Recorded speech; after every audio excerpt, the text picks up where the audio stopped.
How to fix Telegram video not playing. So if you want to fix a Telegram video not playing option, then what you need to do is you just need to simply open up your Telegram application at first. Make sure that you have a stable internet connection. After that, you need to go with the upper left, which has that 3 horizontal lines, and tap on settings.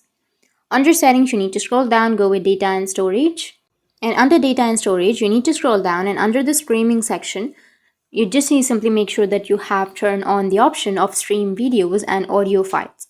Once you turn that option on, then your problem will be fixed. The other thing you need to do is just go back, go with data and storage, and then tap on data usage. And here you need to scroll down and you will have an option of auto download settings. If you have the auto download settings which is on the bottom, then you can just simply go with auto download settings. And here you need to turn off the option of photos, videos, files, and stories. Once you've turned off the auto download, then you can go and refresh and your problem might be fixed.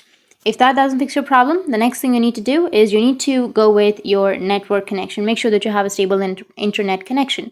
Because if you don't have the internet connection, then it's not possible to play the video in Telegram. So that's it. That's how you can fix your problem. And if you have any questions, feel free to comment below. Thanks for watching.